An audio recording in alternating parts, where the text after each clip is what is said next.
Hello नमस्कार दोस्तों, आप सबका फिर से एक और बार स्वागत है मेरे इस वीडियो में। और आज हम डिस्कस करेंगे कि कैसे इरेशनल नंबर्स को रियल नंबर लाइन के ऊपर लोकेट किया जाएगा। उसमें भी खास करके √2 और √3 इन दो नंबर्स को कैसे नंबर लाइन के ऊपर लोकेट करना है, ये मैं आपको इस वीडियो में बताऊंगा। तो चलिए स्टार्ट करते हैं। तो ये है मेरा नंबर लाइन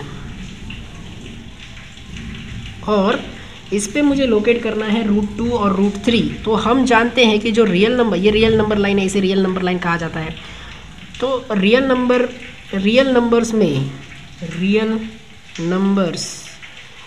ये क्या होते हैं? तो रैशनल नंबर्स और इरेशनल नंबर, इन दोनों ही नंबर का कलेक्शन जो है रैशनल और इरेशनल, वो रियल नंबर्स है। और ये है रियल नंबर लाइन। तो इस नंबर लाइन के ऊपर इस नंबर लाइन के ऊपर हर एक पॉइंट या तो रैशनल होगा या तो इरेशनल होगा। तो हमें पता है कि रैशनल नंबर कौन से होते हैं। तो रैशनल नंबर वो होते हैं जिनको p/q के फॉर्म में लिखा जाता है। फॉर एग्जांपल 1/2, 1/3, 4/5, 1, 0, 2, है ना, -1, -2, -3, 3.5, 0.5, 1/2 क्या होता है? 0.5। तो ये सभी के सभी रैशनल नंबर है और इन सभी के सभी रैशनल नंबर्स को ये सब रैशनल नंबर हमें पता है कि नंबर लाइन पे कहाँ पर होते हैं। तो हम सेंटर में 0 ले लेते हैं, फिर 1, फिर 2, फिर लेफ्ट साइड में -1, -2, ऐसे ये सभी के सभी रैशनल नंबर हमें पता होता है। देखिए 0.5 तो 0 और 1 के बीच में होगा, 0.5, -2 तो हमें पता है -2 यहाँ पर है। 1/3 का अगर मैं करूँ तो 0.33 आंसर आएगा। तो 0.33 मतलब 0 और 1 के बीच में अगर मैं 10 इक्वल पार्ट्स करूँ तो 0.3 मतलब कि जो तीसरा पॉइंट होगा वो मेरा 0.3 होगा। अब बात करते हैं इरेशनल नंबर। हमने देखा था इरेशनल नंबर कौन से होते हैं? √2, √3, √5, √7, पाई, 0.11, 0, 11, 10, 11, ऐसे ये सभी के सभी इरेशनल नंबर है। अब ये इरेशनल नंबर्स कहाँ पर होंगे इस नंबर लाइन के ऊपर, ये हमें सीखना है। तो चलिए मैं सबसे पहले आपको बताता हूँ कि √2 को कैसे लोकेट करना है और उसके बाद मैं आपको बताऊँगा कि √3 को कैसे लोकेट करना है। तो √2 को लोकेट करने के लिए सबसे पहले मैंने नंबर लाइन ड्रॉ किया। मुझे पता है कि √2 जो है वो 1 और 2 के बीच में आएगा। कैसे? तो देखिए √4, स्क्वायर रूट ऑफ 4 क्या होता है? 2। स्क्वायर रूट ऑफ 3 क्या होता है? हमें पता नहीं है। स्क्वायर रूट ऑफ 2 हमें पता नहीं है। स्क्वायर रूट ऑफ 1 क्या होता है? 1 होता है ना। तो स्क्वायर रूट ऑफ 1 1 होता है और स्क्वायर रूट ऑफ 4 2 होता है। तो देखिए ये 0, ये 1, ये 2, मुझे पता है 1 और 2 के बीच में होता है, इसलिए मैंने नंबर लाइन के ऊपर सिर्फ 0, 1, 2 ही लिखा हुआ है। बाकी के मैंने यहाँ पर नेगेटिव नंबर भी नहीं लिखे और इसके आगे के भी नंबर नहीं लिखे हैं। तो ये मैंने कैसे पता किया? तो देखिए स्क्वायर रूट ऑफ 4 2 होता है। ये 2 क्या है? स्क्वायर रूट 4 है और 1 क्या है? √1 है। तो √2 और √3 इन दोनों के बीच में ही आएगा ना। तो √2 और √3 1 और 2 के बीच में कहीं ना कहीं होगा। अब मैं कैसे ड्रॉ करता हूँ देखिए। तो √2 ड्रॉ करने के लिए 0 से ये जो मेरा 1 तक का जितना भी डिस्टेंस है, हो सकता है आपने 2 सेंटीमीटर लिया हो या 1 सेंटीमीटर लिया हो या 3 सेंटीमीटर लिया हो। तो ये अगर आपने ये 3 सेंटीमीटर लिया है, फिर 1 से 2 भी 3 सेंटीमीटर, मतलब सभी के सभी नंबर्स आपने 3 सेंटीमीटर पे ड्रॉ किए हैं, तो उनको हम कहेंगे 1 यूनिट। तो 0 से 1 मेरा 1 यूनिट है, 1 यूनिट। और 1 यूनिट आपने फॉर एग्जांपल 3 सेंटीमीटर लिया है। आप चाहे 2 सेंटीमीटर भी ले सकते हो, 4 सेंटीमीटर भी ले सकते हो, कुछ भी ले सकते हो। तो मैंने यहाँ पर 1 यूनिट क्या कंसिडर किया है? 3 सेंटीमीटर। तो ये मेरा 0 से 1 3 सेंटीमीटर है, मतलब कि 1 यूनिट है। उसके बाद में 1 पर परपेंडिकुलर ड्रॉ करूँगा 1 यूनिट, मतलब कि 3 सेंटीमीटर, 1 यूनिट। यहाँ पर 1 के ऊपर परपेंडिकुलर ड्रॉ करूँगा। परपेंडिकुलर मतलब 90 डिग्री का एक लाइन ड्रॉ करूँगा। कितना? 1 यूनिट। फिर मैं 0 से इस पॉइंट को ज्वाइन कर दूँगा। तो ये जो मेरा 0 से इस पॉइंट तक का जो डिस्टेंस है वो मेरा √2 है। कैसे? तो देखिए हमें पता है पाइथागोरस थ्योरम। पाइथागोरस थ्योरम क्या कहता है कि किसी भी राइट एंगल ट्राइंगल में ये जो साइड होती है, ये दो साइड, इनका स्क्वायर करें। फॉर एग्जांपल ये अगर 1 है और ये अगर 1 है, तो 1 का स्क्वायर 1 स्क्वायर प्लस इस साइड का स्क्वायर 1 स्क्वायर, वो ये जो हाइपोटेनस है उस साइड का स्क्वायर होता है। मतलब क्या, 1 स्क्वायर मतलब 1 प्लस 1 स्क्वायर मतलब 1, 1 प्लस 1 इज इक्वल टू 2। तो ये जो 2 है वो इस साइड का स्क्वायर है, तो ये साइड कितनी होगी, स्क्वायर रूट ऑफ 2, रूट 2। तो हुई ना ये साइड रूट 2। तो देखिए ये है राइट एंगल ट्राइंगल, ये है राइट एंगल ट्राइंगल, इसमें ये साइड 1 यूनिट है, ये साइड 1 यूनिट है, तो 1 स्क्वायर प्लस 1 स्क्वायर मतलब 2, तो ये साइड हुई रूट 2। तो ये हो गया रूट 2, ये डिस्टेंस इतना रूट 2 है। तो मुझे तो नंबर लाइन के ऊपर चाहिए ना, रूट 2 कहाँ पर होगा, नंबर लाइन के ऊपर। तो अगर मैं 0 के ऊपर पॉइंटर रखूँ और जो मेरा वो राउंडर है या फिर कंपास जिसे कहते हैं उसको यूज़ करके इतना रेडियस लेकर मैं यहाँ से एक आर्क ड्रॉ करूँ, तो वो आर्क नंबर लाइन को जहाँ पर भी इंटरसेक्ट करेगा वो मेरा होगा रूट 2। तो 0 से लेके ये पॉइंट है वो डिस्टेंस हो गया आपका रूट 2। तो आपने नंबर लाइन के ऊपर रूट 2 पता कर लिया कहाँ पर होता है। अब बारी है रूट 3 ड्रॉ करने की। तो रूट 3 ड्रॉ करने के लिए मैं फिर से जहाँ पर भी रूट 2 है वहाँ से मैं फिर से 1 यूनिट परपेंडिकुलर ड्रॉ करूँगा। ये मेरा 1 यूनिट परपेंडिकुलर मैंने ड्रॉ किया फिर से। तो 0 से ये जो पॉइंट है वो डिस्टेंस होगा मेरा रूट 3, और फिर इस पॉइंट से मैं 0 पर पॉइंट रख कर सेंटर मान कर 0 को और इस पॉइंट तक रेडियस लेकर मैं एक आर्क ड्रॉ करूँगा। तो वो जो पॉइंट इंटरसेक्ट करेगा यहाँ पर वो होगा रूट 3। तो ये जो डिस्टेंस रूट 3 कैसे आया, तो यहाँ से यहाँ तक का डिस्टेंस रूट 2 है, तो रूट 2 का स्क्वायर प्लस ये जो डिस्टेंस है वो 1 है, इसका मतलब 1 का स्क्वायर, तो रूट 2 का स्क्वायर 2, 1 का स्क्वायर 1 मतलब 3 होता है। तो ये जो साइड है वो होगी रूट 3। तो इस तरीके से आपको रूट 2, रूट 3 ड्रॉ करना हो, लोकेट करना हो नंबर लाइन के ऊपर, तो आपको ये स्टेप्स फॉलो करने पड़ेंगे और ऐसे ड्रॉ करना पड़ेगा। अगर आपको कहा जाए कि लोकेट रूट 5, जो आपको एक्सरसाइज 1.2 में पूछा जाएगा, क्वेश्चन है एक, तो अगर आपको कहा जाए कि लोकेट रूट 5, तो उसके लिए आप क्या करोगे, तो आप उसके लिए आपको पहले तो रूट 2, रूट 3, रूट 4 तक आपको फाइंड आउट करना पड़ेगा। उसके बाद रूट 4 जब आप फाइंड आउट करोगे, रूट 4 के ऊपर, रूट 4 क्या होता है, 2 होता है ना एक्चुअली, तो रूट 4 के ऊपर आप जब 1 यूनिट ड्रॉ करोगे और जब आर्क ड्रॉ करोगे तो ये होगा रूट 5। अब आपको अगर रूट 6 ड्रॉ करना है तो रूट 5 के ऊपर 1 यूनिट ड्रॉ करोगे और ये जो आर्क बनेगा वो होगा रूट 6। ऐसे करके करते आप कोई भी नंबर फाइंड आउट कर सकते हो। फॉर एग्जाम्पल अगर आपको पूछा जाए कि रूट n चाहे कोई भी नंबर हो, तो रूट n आपको लोकेट करना हो तो उससे पहले आपको n-1 लोकेट करना पड़ेगा। देखिए रूट 6 लोकेट करने के लिए मुझे रूट 5 तक मैंने फाइंड आउट किया, उसके बाद रूट 6 मैंने लोकेट किया। तो वैसे ही रूट n लोकेट करना हो तो उसके पहले का नंबर रूट n-1 आपको लोकेट करना पड़ेगा। फिर रूट n-1 पर आप जब परपेंडिकुलर ड्रॉ करोगे और एक आर्क बनाओगे तो आपको रूट n मिल जाएगा। तो इतने स्टेप्स थे जो हमें फॉलो करने थे। तो हमने रूट 2 और रूट 3 को लोकेट करना सीखा। चलिए अब बात करते हैं एक्सरसाइज 1.2 की। इसके बाद एक्सरसाइज 1.2 आता है, तो एक्सरसाइज 1.2 सॉल्व करते हैं। चलिए एक्सरसाइज 1.2। एक्सरसाइज 1.2 में क्वेश्चन नंबर 1 है, state whether the following statements are true और फॉल्स। ट्रू है या फॉल्स है ये बताना है। जस्टिफाई और आंसर्स, जस्टिफाई करना है मतलब क्या कि ट्रू है तो क्यों ट्रू है और फॉल्स है तो क्यों फॉल्स है, ये आपको रीज़न देना पड़ेगा। तो पहला जो क्वेश्चन नंबर 1 में पहला स्टेटमेंट है वो है every irrational number is a real number. Every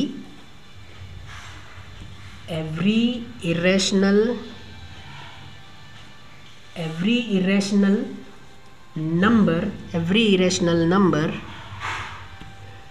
is a real number। तो ये स्टेटमेंट ट्रू है। वाई, देखो यहाँ पर लिखा हुआ है कि every irrational number is a real number. Her irrational number real number है। यस, तो रियल नंबर एक्चुअली किससे बनता है, तो इरेशनल और रैशनल, इरेशनल और रैशनल को मिलाकर ही तो रियल नंबर बनते हैं। तो सभी के सभी इरेशनल नंबर रियल नंबर ही है। तो ये स्टेटमेंट आपका ट्रू है। ट्रू, तो आपको जस्टिफाई भी करना है कि क्यों ट्रू है। तो आप लिखोगे कि all irrational and rational numbers, all irrational and rational numbers together make up the collection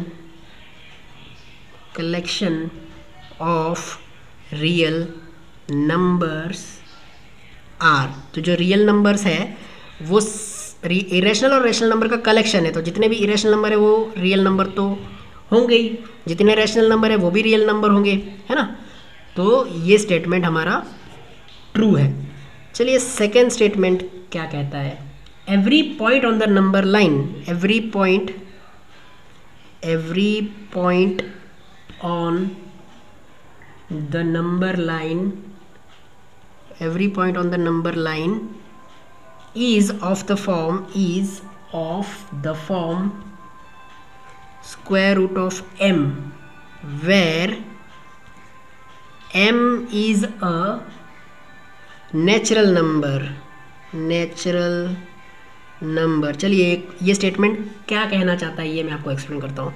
ये स्टेटमेंट ये कहता है कि नंबर लाइन के ऊपर जितने भी every point on the number line, जितने भी पॉइंट्स है नंबर लाइन के ऊपर, फॉर एग्जांपल 0 1 2 3 4 5, जितने भी पॉइंट्स है नंबर लाइन के ऊपर, उन सभी को स्क्वायर रूट ऑफ एम के फॉर्म में रिप्रेजेंट किया जा सकता है। तो 0 को स्क्वायर रूट ऑफ m, और उसमें भी m क्या होना चाहिए, नेचुरल होना चाहिए, नेचुरल नंबर होना चाहिए। तो नेचुरल नंबर कहाँ से स्टार्ट होते हैं, तो natural number 1 2 3 4 5।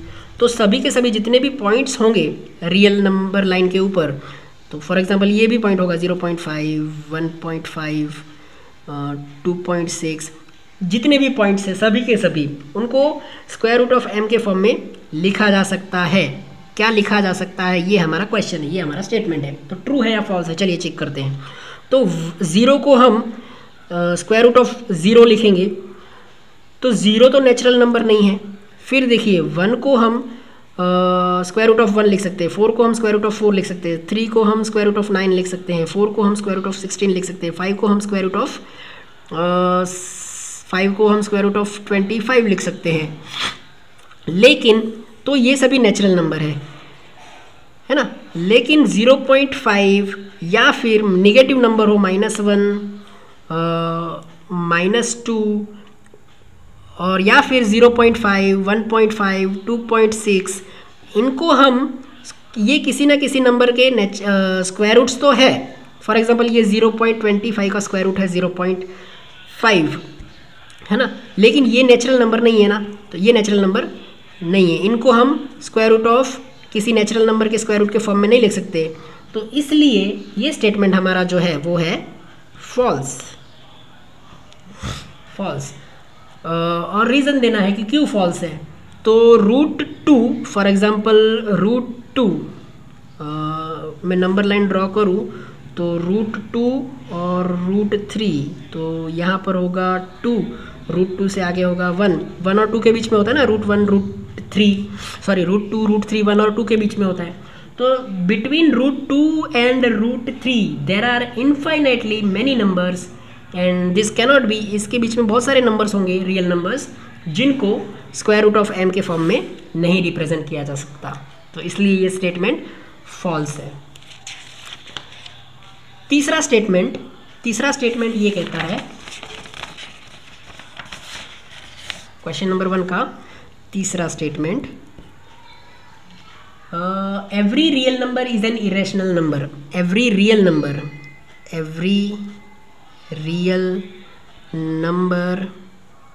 Is an irrational number. तो रियल नंबर्स के अंदर तो रैशनल भी होते हैं और इरेशनल भी होते हैं। तो सभी के सभी रियल नंबर्स इरेशनल नहीं होते, कुछ रैशनल होते हैं कुछ इरेशनल होते हैं। तो ये जो हमारा स्टेटमेंट है वो है फॉल्स। और क्या आएगा, ऑल रैशनल नंबर्स। क्यों फॉल्स है, तो रैशनल नंबर्स भी, all rational numbers are also real numbers.